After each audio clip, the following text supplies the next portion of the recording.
بسم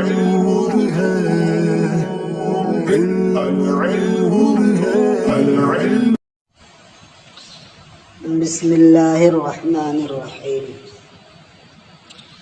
باب الوضوء مما غیرت النار۔ لفظ وضو اس سے پہلے بھی کئی بار آ چکا ہے، پڑھ چکے ہیں آپ۔ یہ کبھی واو کے فتحے کے ساتھ استعمال ہوتا ہے اور کبھی واو کے ضمے کے ساتھ استعمال ہوتا ہے۔ جب یہ واو کے فتحے کے ساتھ پڑھا یا بولا جاتا ہے تو اس سے مراد کیا لیتے ہیں؟ وہ پانی جس سے طہارت حاصل کی جاتی ہے۔ الوضو یعنی واو پر زبر کے ساتھ، فتحے کے ساتھ، تو اس کا معنی کیا ہوتا ہے؟ وہ پانی جس سے طہارت حاصل کی جاتی ہے۔ اور کبھی کبھی واو پر فتحہ ہوتا ہے اور اس سے مراد لیتے ہیں بعض اعضاء کا دھلنا۔ جیسے آپ نے اسی کتاب میں پڑھا ہوگا باب الوضوء فی الاستنجا، ایک بار پڑھا نا پہلے، تو وہاں وضو ہے تو وضو سے مراد وہاں پانی نہیں ہے بلکہ خاص عضو کو دھلنا مراد ہے، سمجھ رہے نا؟ تو گویا واو پر فتحہ ہوگا تو دو معنی ہو گیا اس کا، ایک تو مطلقاً وہ پانی جس سے طہارت حاصل کی جاتی ہے، اور کبھی کبھی وضو بولتے ہیں بعض اعضاء کے دھلنے کو، ٹھیک ہے؟ ہاتھ دھل لیا اگر، یہ بھی وضو ہے واو کے زبر کے ساتھ۔ کلی کر لیا صرف، یہ بھی وضو ہے واو کے زبر کے ساتھ۔ کسی نے خالی چہرہ دھل لیا، یہ بھی وضو ہے، یہ واو کے زبر کے ساتھ۔ سمجھ آ رہی ہے نا؟ اور واو کے ضمے کے ساتھ وضو، واو پر پیش، اس کا معنی کیا ہوتا ہے؟ یعنی وضو کرنے کا جو عمل ہے، یعنی مخصوص اعضاء کے دھونے کا جو فعل ہے، سمجھ رہے ہیں نا؟ مثلا آپ اپنا چہرہ دھوتے ہیں، دونوں ہاتھ دھوتے ہیں، سر کا مسح کرتے ہیں، پاؤں دھوتے ہیں، تو یہ جو چار اعضاء کو آپ نے دھلا اور مسح کیا، اس عمل کا نام کیا ہے؟ وضو، واو پر پیش کے ساتھ، ٹھیک ہے؟ تو یہاں اب بتائیے کیا پڑھا جائے گا؟ باب الوضو پڑھیں گے یا باب الوضو، یعنی واو پر زبر پڑھیں گے یا واو پر پیش؟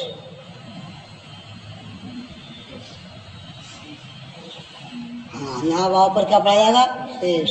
یعنی اب معنی کیا ہوگا کہ ما غیرت النار کے سبب وضو کرنے کا باب۔ یہ ما غیرت النار کیا چیز ہے بھائی؟ یعنی اس چیز کے کھا لینے کی وجہ سے جسے آگ نے بدل دیا ہو، جس میں آگ نے اپنا اثر ڈالا ہو۔ مثلا پکا ہوا کھانا ہے، کوئی تلی بھنی چیز ہے، آپ نے اسے کھا لیا، تو اب کھانے کی وجہ سے آپ کو پھر وضو کرنا پڑے گا یا جو وضو پہلے تھا آپ کا وہ کام کرے گا؟ سمجھ رہی نا؟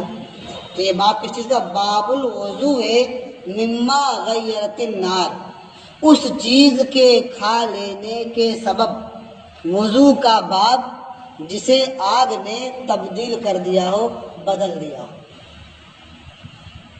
اسی کو اختصار سے یہ بھی کہہ سکتے ہیں کہ پکی ہوئی چیز کھا لینے کے سبب سے وضو کا باب۔ لیکن یہ جب کہیں گے پکی ہوئی چیز کھا لینے کے سبب، تو اس کا ترجمہ نہیں ہوگا، یہ صرف مطلب ہوگا اس کا، سمجھے نا؟ تو امتحان میں کبھی ایسا ہوتا ہے کہ آدمی مطلب پوچھتا ہے نا، اور کبھی ہوتا ترجمہ پوچھتا ہے، تو ترجمے کی جگہ آپ مطلب بتائیں گے تو ممتحن نہیں مانے گا، سمجھے نا؟ تمہارا کیا ہوا؟ اس چیز کے کھا لینے کے سبب جسے آگ نے بدل دیا ہو، یہ ترجمہ ہوا۔ اگر آگ بدلے گی اسے تو کیا ہوگا؟ وہ چیز پک جائے گی، اب چاہے زیادہ پکے یا کم ہی پکے، اثر تو اس کا جائے گا نا. تب جس میں آگ نے اپنا اثر ڈال دیا، پکا دیا اسے، اب اس کے کھانے کے سبب سے وضو کرنا ہے یا نہیں کرنا ہے، اسی کا بات. اس سلسلے میں فقہا کے دو اقوال ہیں. ایک قول یہ ہے کہ پکی ہوئی چیز کھا لینے کی وجہ سے وضو کرنا پڑے گا، یعنی جو پہلے وضو تھا وہ ختم ہو گیا. تو یہ بھی کہہ سکتے ہیں کہ پکی ہوئی چیز کھانے سے وضو ٹوٹ جاتا ہے. یہ ایک قول ہوا. اور دوسرا قول کیا ہے کہ پکی ہوئی چیز کھا لینے کی وجہ سے وضو نہیں کرنا پڑے گا، یعنی جو پہلے کا وضو تھا وہ باقی ہے، وہ ٹوٹا نہیں ہے. دو قول ہو گئے. آپ اس حاشیے میں دیکھیں گے تو بہت سے نام شمار کرا دیے گئے ہیں جن کا یہ مذہب ہے. مثلا حضرت ابن عمر، حضرت ابو طلحہ، حضرت انس، حضرت ابو موسیٰ، ام المومنین حضرت عائشہ، اور اس طرح کے اور اصحاب کا نام ہے، آپ دیکھ لیں گے. ان حضرات کا موقف کیا ہے کہ پکی ہوئی چیز کھا لینے کی وجہ سے وضو کرنا پڑے گا، یعنی پہلے والا وضو ٹوٹ جائے گا. ایک قول ہو گیا یہ. دوسرا قول جو خلفائے اربعہ کا ہے، یعنی حضرت ابو بکر صدیق کا قول ہے، حضرت عمر فاروق اعظم کا ہے، حضرت عثمان غنی کا ہے، حضرت علی مرتضیٰ کا ہے، اور ائمہ اربعہ یعنی امام اعظم کا ہے، امام شافعی کا ہے، امام مالک کا ہے، امام احمد کا ہے، سفیان ثوری کا ہے. تو وہ کیا ہے کہ پکی ہوئی چیز کھا لینے سے وضو نہیں ٹوٹتا ہے، دوبارہ وضو نہیں کرنا پڑے گا. سنیں آ گیا. اب ایک حدیث پڑھیے اور دیکھیے. اخبرنا مالک، ہمیں خبر دی امام مالک نے. حدثنا وہب بن کیسان، ہم سے حدیث بیان کی وہب ابن کیسان نے. قال، انہوں نے فرمایا، سمعت جابر بن عبداللہ، میں نے جابر ابن عبداللہ کو فرماتے ہوئے سنا. کیا فرما رہے تھے وہ؟ رأیت ابا بکر صدیق، کہ میں نے حضرت ابو بکر صدیق کو دیکھا، اکلا لحمن، انہوں نے پکا ہوا گوشت کھایا. یہاں مطلقاً لحمن دیا ہے، مراد کچا گوشت نہیں ہے بلکہ پکا ہوا گوشت، کیونکہ عادتاً کچا گوشت کھایا نہیں جاتا ہے. اکلا لحمن کا مطلب کیا ہوا؟ پکا ہوا گوشت کھایا، بھنا ہوا گوشت کھایا، یہ دونوں ہو سکتا ہے. ثم صلی ولم یتوضا، پھر انہوں نے نماز ادا فرمائی اور وضو نہیں کیا. تو اس سے سمجھ میں آتا ہے کہ اگر پکی ہوئی چیز کھا لینے سے وضو ٹوٹ جاتا تو وہ بغیر نیا وضو کیے نماز نہیں پڑھتے. لیکن ان کا وضو نہ کرنا اور ویسے ہی نماز پڑھ لینا اس بات کی دلیل ہے کہ پکی چیز کھا لینے سے وضو نہیں ٹوٹتا. اخبرنا مالک، ہمیں خبر دی مالک نے. حدثنا زید بن اسلم، ہم سے حدیث بیان کی زید ابن اسلم نے. ان عطاء ابن یسار، وہ روایت کرتے ہیں عطاء ابن یسار سے. ان ابن عباس، وہ حضرت عبداللہ ابن عباس سے روایت کرتے ہیں. ان رسول اللہ صلی اللہ علیہ وسلم اکلا جنبا شاتن، جنب کا معنی ہوتا ہے کسی بھی چیز کا کنارہ یا کسی بھی چیز کا ٹکڑا. تو یہاں شات مضاف الیہ موجود ہے تو معنی کیا ہوگا؟ بکری کا حصہ یا بکری کا ٹکڑا یا بکری کا کنارے کا ایک کنارہ. تو اللہ کے رسول صلی اللہ تعالی علیہ وسلم نے بکری کا کچھ گوشت کا ٹکڑا ہوگا تو کچھ تو ہوگا ہی، تو بکری کا کچھ گوشت تناول فرمایا. ثم صلی ولم یتوضا، پھر حضور نے نماز ادا کی اور وضو نہیں کیا. تو اس سے بھی صاف ظاہر ہوتا ہے نا کہ پکی ہوئی چیز کھا لینے کی وجہ سے وضو نہیں ٹوٹتا ہے، ورنہ بغیر وضو کے نماز کیسے ادا فرماتے؟ اخبرنا مالک اخبرنا محمد بن المنکدر، ہمیں خبر دی مالک نے، ہمیں خبر دی محمد ابن منکدر نے، ان محمد ابن ابراہیم التیمی، وہ محمد ابن ابراہیم تیمی سے روایت کرتے ہیں، ان ربیعہ، وہ ربیعہ سے روایت کرتے ہیں، ان عبداللہ، وہ حضرت عبداللہ سے روایت کرتے ہیں، انہ تعشى مع عمر بن الخطاب، کہ انہوں نے یعنی حضرت عبداللہ نے حضرت عمر ابن خطاب کے ساتھ شام کا کھانا کھایا۔ تعشى کا مطلب شام کا کھانا کھایا، تو شام کا کھانا کھایا۔ ثم صلى ولم يتوضا، پھر حضرت عمر نے نماز ادا کی اور وضو نہیں کیا۔ تو اس سے سمجھ میں آتا ہے کہ حضرت عمر کا بھی موقف یہی ہے کہ پکی چیز کھانے سے وضو نہیں ٹوٹتا۔ اخبرنا مالک اخبرنی زمرۃ بن سعید المازنی، ہمیں خبر دی امام مالک نے، ہمیں خبر دی زمرہ ابن سعید مازنی نے، عن ابان ابن عثمان، وہ روایت کرتے ہیں ابان ابن عثمان سے، ان عثمان ابن عفان اکلا لحما و خبزا، کہ عثمان ابن عفان نے گوشت اور روٹی کھائی، گوشت کھایا اور روٹی کھائی۔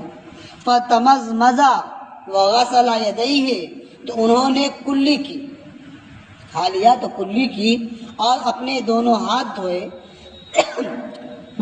ثم مسحہما بوجہہ، پھر دونوں ہاتھ اپنے چہرے پر پھیر لیا، ثم صلی ولم یتوضا، پھر انہوں نے نماز ادا کی اور وضو نہیں کیا۔ تو اس سے معلوم ہوتا ہے کہ جو تیسرے خلیفہ ہیں حضرت عثمان غنی رضی اللہ تعالی عنہ، ان کا بھی ماننا یہی ہے کہ پکی چیز کھا لینے سے وضو نہیں ٹوٹتا۔ ہاں، ان کا یہ عمل یعنی کلی کرنا، ہاتھ دھونا، چہرے پر ہاتھ پھیر لینا، اس بات کو بتاتا ہے کہ یہ کر لینا بہتر ہے، مستحب ہے۔ ظاہر ہے جب آدمی روٹی بوٹی کھائے گا تو ہاتھ میں کچھ لگے گا نا، یہاں صاف ہے نا، اکلا لحما و خبزا، یہ روٹی بوٹی کھائی، دونوں گوشت کھایا اور روٹی، تو جب روٹی اور بوٹی کھائیں گے تو ہاتھ میں کچھ تو لگے گا ہی، تو اب ہاتھ دھل لیں گے تو ہاتھ صاف ہو جائے گا نا، چاٹ لیں گے تب بھی صاف ہو جائے گا، لیکن وہ بات تو نہیں پیدا ہوگی جو دھلنے سے ہوتی ہے۔ دھل لیں گے اور اچھا رہے گا نا، تمہارا وہاں دھل لینا بہتر ہے۔ کھانے کے بعد جب فوراً نماز پڑھنے جائیں گے تو منہ میں اس کا اثر رہے گا نا، ٹیسٹ معلوم ہوتا رہے گا نا، تو نماز میں قرات کرتے رہیں گے اور زبان چاٹتے رہیں گے، یہی نہ ہوگا۔ اور جب کلی کر لیں گے تو زبان کو جو کچھ لگا ہوگا وہ بھی صاف ہو جائے گا نا، تو اب نماز کی حالت میں زبان چاٹنے کی نوبت تو نہیں آئے گی نا، ادھر ادھر گھمائے، دانتوں میں گھمائے، کچھ پھنسا ہو نکالے اس کو، اس سے نکل جائے گا پہلے ہی نا، اس لیے یہی بہتر ہے۔ رہ گیا مسئلہ کہ دونوں ہاتھ دھل کر کے اپنے چہرے پر پھیر لیا، تو یہ بھی احتیاطاً ہوتا ہے، یا ممکن ہے کہ اس وقت واقع میں ایسا رہا ہو۔ پھیرنے کا فائدہ کیا ہوتا ہے کہ کھانے میں بہت ایسا ہوتا ہے، کچھ چیزیں کبھی داڑھی میں پھنس جاتی ہیں، کبھی چہرے میں کہیں لگ جاتی ہیں، تو اب اگر آدمی ہاتھ دھل لیا اور اس کے بعد پھیر لے گا قاعدے سے، سب جھڑ جائے گا نا، کہیں کچھ لگا ہوگا تو گر جائے گا، تو بالکل اطمینان سے وہ نماز پڑھنے جائے گا نا، تو اس لیے ہاتھ پھیر لینا بھی بہتر ہے۔ تب انہوں نے ہاتھ پھیر لیا، یا تو مطلقاً ایسے ہی پھیر لینا بہتر ہے تو پھیر لیا، یا ایسا ہو سکتا ہے کچھ لگ گیا ہو، اس کا احساس ہو، تو انہوں نے ہاتھ پھیر لیا تاکہ وہ صاف ہو جائے۔ سمجھ رہے ہیں نا؟ اس زمانے میں ابھی کھاتے کہ بوٹیاں چھوٹی چھوٹی ہوتی ہیں، تب بھی لوگ کھاتے ہیں، کبھی لگ جاتا ہے چہرے میں کہیں ادھر ادھر نا، یا کچھ کھینچا تو چند قطرے جو ہے شوربے کے ٹپک گئے، پڑ گئے، ہوتا ہے ایسا نا، تو ہاتھ پھیر لیں گے، اس سے محفوظ رہیں گے۔ اور اس زمانے میں تو بوٹیاں بہت بڑی بڑی، بوٹیاں کیا پورا بکرا مسلم بھون دیا اور لے کے بیٹھ گئے، تو وہاں کتنا پڑے گا؟ ایسا ہو سکتا ہے نا، تو اس لیے احتیاطاً آدمی اپنا ہاتھ چہرے پر پھیر لے تو بہت بہتر ہے.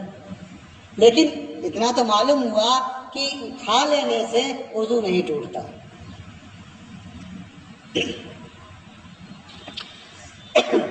اخبرنا مالک اخبرنا یحییٰ بن سعید، ہمیں خبر دی امام مالک نے، وہ کہتے ہیں ہمیں خبر دی یحییٰ ابن سعید نے، قال سألت عبداللہ ابن عامر ابن ربیعہ، انہوں نے فرمایا کہ میں نے عبداللہ ابن عامر ابن ربیعہ عدوی سے پوچھا. کس کے بارے میں پوچھا؟ عن الرجل یتوضأ ثم یصیب الطعام قد مسته النار، اس مرد کے بارے میں پوچھا جو وضو کرتا ہے پھر کھانا کھا لیتا ہے، ایسا کھانا جسے آگ نے چھو دیا ہو. تو آگ کا چھونا کیا ہے؟ جس پر آگ نے اپنا اثر ڈالا ہو، اسے پکا دیا ہو. ورنہ آگ تو چھونے آئے گی نہیں ایسے نا، بلکہ صحیح پوچھا ہے تو آگ کسے چھوئے گی؟ جو بھنیں گے، جو سیخ کباب سے بناتے ہیں نا، آگ پر رکھتے ہیں، تو اس طرح جب بھنیں گے تبھی آگ چھوئے گی. اور پتیلی میں پکا لیں گے تو آگ تو پتیلی کو چھوئے گی نا. تو مطلب کیا چھو لینے کا؟ اس کا اثر پہنچ گیا اس میں، بدل دیا ہو اسے. تو اس لحاظ اس زمانے کے لحاظ سے تو بہت اچھا ہے. جیسے اس زمانے میں بھی کباب بھون لیتے ہیں ایسے ہی، یا بچے پرندے کا شکار کرنے گئے، ایک دو پرندے مل گئے، ویسے کون پکائے، چلو ویسے بھون لیا، یہ بھی کر لیتے ہیں. یا قرآن شریف کا موقع آتا ہے، مرغ وغیرہ ذبح کرتے ہیں، پنکھ نکال کر کے بھونتے ہیں اس کو پہلے آگ پر، پھر کاٹتے ہیں، تو وہاں بھوننا ہو سکتا ہے. اور عام حالات میں کہاں یہ موقع آتا ہے، سنا ہے نا. تو مسۃ النار کا وہ حقیقی معنی بھی ہو سکتا ہے، اور یہ بھی کہ آگ نے اس پر اپنا اثر ڈال دیا. اس مرد کے بارے میں مسئلہ پوچھا جو مرد وضو کرتا ہے پھر اسے کھانا ملتا ہے. کیسا کھانا؟ قد مسۃ النار، جسے آگ نے چھو لیا ہو، جس پر آگ نے اپنا اثر ڈال دیا. ایتوضأ منہ، ایسا کھانا ملے گا اور کھا لے گا تو کیا وہ اس کے سبب سے وضو کرے گا؟ قال، انہوں نے فرمایا قد رأیت ابی یفعل ذلک ثم لا یتوضأ، انہوں نے فرمایا کہ میں نے اپنے والد کو دیکھا کہ وہ ایسا کرتے ہیں پھر وضو نہیں کرتے ہیں. یعنی اس طرح سے بھنا ہوا پکا ہوا گوشت کھا لیتے ہیں اور اس کے بعد وہ وضو نہیں کرتے ہیں اور نماز پڑھ لیتے ہیں. تو اس سے معلوم ہوا کہ پکی ہوئی چیز کھانے سے وضو نہیں ٹوٹتا. اخبرنا مالک اخبرنا یحییٰ بن سعید ان بشیر ابن یسار مولا بنی حارثہ، ہمیں خبر دی امام مالک نے، ہمیں خبر دی یحییٰ ابن سعید نے، وہ روایت کرتے ہیں بشیر ابن یسار سے جو بنو حارثہ کے آزاد کردہ غلام. ان سوید ابن نعمان اخبرہ، کہ سوید ابن نعمان نے انہیں بتایا، انہ خرج مع رسول اللہ صلی اللہ علیہ وسلم، کہ وہ یعنی سوید ابن نعمان اللہ کے رسول صلی اللہ تعالی علیہ وسلم کے ساتھ باہر نکلے، گھر سے باہر گئے. آما خیبر، خیبر کے سال، یعنی جس سال غزوہ خیبر پیش آیا اور خیبر فتح کیا گیا اس سال وہ تشریف لے گئے ان کے ساتھ، حضور کے ساتھ باہر نکلے. حتی اذا کانوا بالصحبا، صحبا ایک جگہ کا نام، یہاں تک کہ جب یہ حضرات مقام صحبا میں تھے. صحبا ہے کہاں؟ کہتے وہی ادنا خیبر، اور یہ صحبا خیبر سے قریب تر ہے، یعنی بہت قریب ہے خیبر سے. صلوا العصر، سب نے عصر کی نماز پڑھی.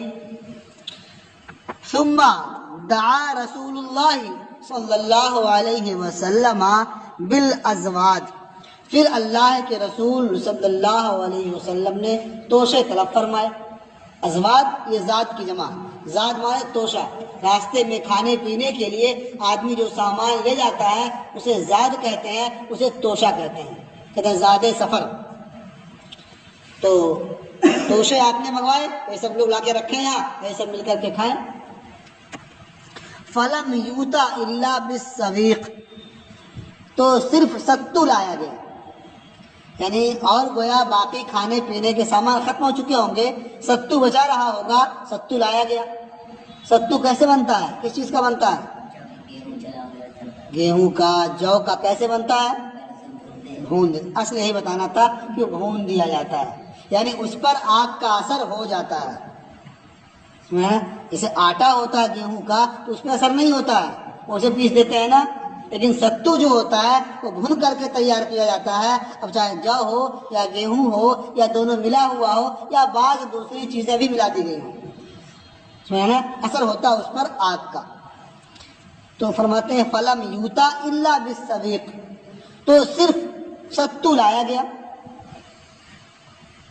فامرا بہ، تو حضور نے اس کے بارے میں حکم دے دیا۔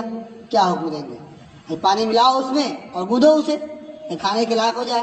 ستو کا استعمال کئی طرح سے ہوتا ہے، ایک تو ذرا سا اسے آٹے کی طرح گودھ لیتے ہیں، نکال کے آدمی کھائے، اور کبھی گلاس میں اس کو گھول دیتے ہیں شربت کی طرح سے تاکہ پی جائیں اسے۔ تو یہاں حکم دیا کہ جس طرح سے کھانا تھا اسے کیا ہے، تیار کیا جائے۔ فَسُرِّيَ لَهُمْ بِالْمَاءِ، تو ان کے لیے پانی سے اسے تیار کر دیا گیا، یعنی گوندھ دیا گیا یا پانی ملا کر کے اسے کھانے یا پینے کے قابل بنا دیا گیا۔ فَأَكَلَ، اب اکلا اس بات کو بتا رہا ہے کہ یہاں وہ پینے والا نہیں بنایا گیا تھا بلکہ کھانے والا بنایا گیا تھا، یعنی وہ آٹے کی طرح سے گوندھ دیا گیا، پانی ملا دیا گیا، اب نرم ہو گیا، کھاتے رہیں گے۔ ستو ویسے پھانک لیں گے تو یہ مشکل اس معنی کر کے ہوگا، حلق تو جا کے چپک جائے گا وہ، تو کھانا مشکل ہوگا نا، اور پہلے ہی پانی ملا دیا قاعدے سے، اب کھائیں گے تو یہ پریشانی ختم ہو جائے گی۔ گرمیوں میں ستو گھول کے پیا بھی جاتا ہے اور بہت استعمال ہوتا ہے اس کا۔ فَأَكَلَ رسول اللہ صلی اللہ علیہ وسلم، تو اللہ کے رسول صلی اللہ تعالی علیہ وسلم نے تناول فرمایا۔ وَأَكَلْنَا، اور ہم نے بھی کھایا۔ ثُمَّ قَامَ إِلَى الْمَغْرِبِ، اصل بات کا یہ مسئلہ تھا، کھاتے پیتے نماز کا وقت ہوا۔ ثُمَّ قَامَ إِلَى الْمَغْرِبِ، پھر حضور مغرب کے لیے کھڑے ہوئے، مغرب کی نماز کے لیے۔ فَمَزْمَزَ، تو حضور نے کلی کی، وَمَزْمَزْنَا، اور ہم نے کلی کی۔ ثُمَّ صَلَّى وَلَمْ يَتَوَضَّأْ، پھر حضور نے نماز ادا فرمائی اور وضو نہیں کیا۔ تو اس سے بھی یہ بات سمجھ میں آئی نا کہ پکی ہوئی چیز کھا لینے سے یا ایسی چیز استعمال کرنے سے جس پر آگ کا اثر ہوا ہو وضو نہیں ٹوٹتا۔ قال محمد وبہذا ناخذ، امام محمد رحمۃ اللہ تعالیٰ نے فرمایا اور اسی کو ہم اختیار کرتے ہیں، یعنی جو اس طرح کی احادیث ہیں، جو خبریں ہیں، ہم اسے اختیار کرتے ہیں، اسی کے مطابق عمل کرتے ہیں اور یہ حکم دیتے ہیں کہ پکی ہوئی چیز کھانے سے وضو نہیں ٹوٹتا۔ لا بہذا ناخذ، اسی کو ہم اختیار کرتے ہیں۔ لا وضوء مما مستہ النار ولا مما دخل، یعنی اس چیز کے کھا لینے کی وجہ سے وضو نہیں ہے جسے آگ نے چھو لیا ہو، جس پر آگ نے اثر ڈال دیا ہو۔ ولا مما دخل، اور اس چیز کے سبب بھی وضو لازم نہیں ہوتا ہے جو اندر جائے۔ مما دخل، جو اندر جائے، اس سے وضو نہیں ٹوٹتا ہے۔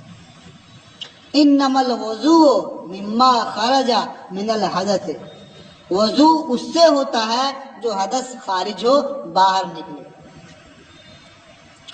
فاما ما دخل من الطعام، رہا وہ کھانا جو اندر جائے اس میں سے جسے آگ نے چھو دیا ہو، جس پر آگ نے اثر ڈال دیا ہو، او لم تمسس ہو، یا آگ نے اسے نہ چھوا ہو، اثر نہ ڈالا ہو، فلا وضو فیہ، اس میں وضو نہیں ہے۔ یعنی پکی ہوئی چیز کھا لیں تب بھی وضو نہیں ہے، غیر پکی ہوئی چیز کھا لیں جب بھی وضو نہیں ہے۔ تو غیر پکی ہوئی چیز کیا کھائیں گے؟ کوئی پھل ہی کھا لیا، سن رہے ہیں نا، یا کوئی کچا ہی گیہوں چبا گیا، کچھ لوگ چاول کھانے کے عادی ہوتے کچا ویسے وہی کھا گیا تو اس سے وضو نہیں ہے۔ مطلب پکی ہوئی چیز کھائے یا غیر پکی ہوئی چیز کھائے، جو چیز جو کھانا اندر جائے گا اس سے وضو نہیں ہے۔ وَهُوَ قَوْلُ أَبِي حَنِيفَةَ رحمہ اللہ، اور یہی قول امام اعظم ابو حنیفہ رحمۃ اللہ تعالی علیہ کا بھی ہے۔ اب آپ سوچتے ہوں گے کہ اس میں تو کوئی حدیث ایسی آئی ہی نہیں جس سے یہ معلوم ہو کہ پکی ہوئی چیز کھانے سے وضو ٹوٹ جاتا ہے، تو کیسے اتنے صحابہ کرام نے یہ قول کیا کہ پکی ہوئی چیز کھانے سے ٹوٹ جاتا ہے؟ کئی نام سن لیا آپ نے نا، تو کیسے انہوں نے یہ قول کیا؟ تو اس تعلق سے بھی آثار موجود ہیں۔ دیکھیے مختلف احادیث آپ کے اس حاشیے میں نقل کی گئی ہیں۔ آپ پوچھ رہے تھے نا کہ حاشیے پڑھنے کے لیے ہے، تو اس لیے اسی کا حوالہ دے کے بتا رہا ہوں تاکہ پڑھ کے اسی میں یاد کر لیں اس کو، کہ حاشیے میں اس طرح کی احادیث نقل کر دی گئی ہیں۔ مثلا آپ دیکھیے یہ کنارے لکھا ہوا ہے نا،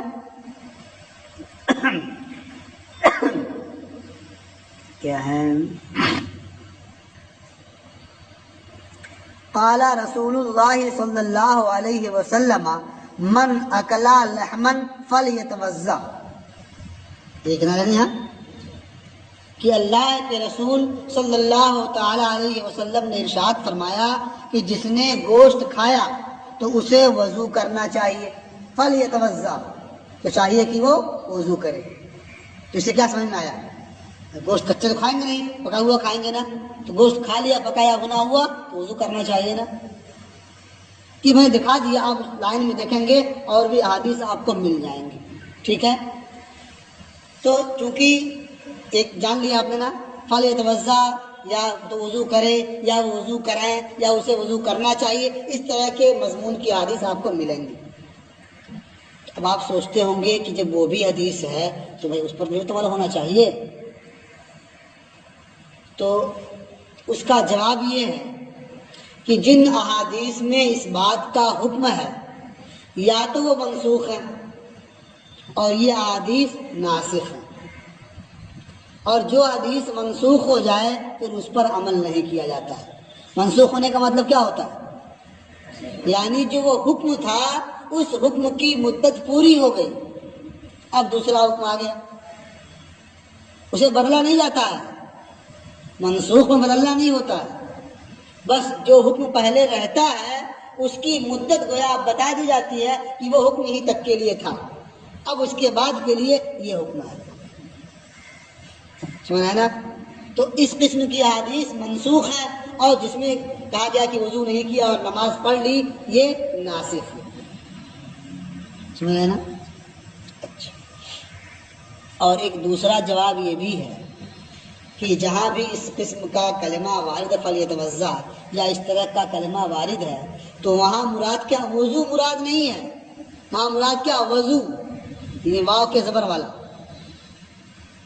تو اس کا معنی کیا ہوگا کہ وضو کرے، یعنی بعض اعضاء کو دھو لے۔ وضو کا معنی بتایا تھا آپ لوگوں کو نا کہ بعض اعضاء کو دھلنا بھی یہ وضو کہلاتا ہے، واو کے زبر کے ساتھ۔ کہا تھا نا کہ ہاتھ دھل لیا خالی یہ بھی وضو ہے، کلی کر لیا یہ بھی وضو ہے، سمجھ گیا نا؟ تو جہاں جن احادیث میں یہ آیا ہے فلیتوضا، تو اس کا معنی کیا ہے کہ وہ وضو کرے، وضو ضمے والا نہیں، وضو زبر والا، وہ وضو کرے، تو اس میں کیا ہوگا؟ ہاتھ دھل لے، کلی کر لے، ہو گیا وضو،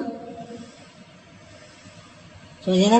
جیسے حضرت عثمان غنی نے کیا نا، ہاتھ دھلا، کلی کیا اور اپنے چہرے پہ ہاتھ پھیر لیا، اور آگے وضو نہیں کیا، وضو زبر والا کیا، وضو جو پیش والا ہے وہ نہیں کیا۔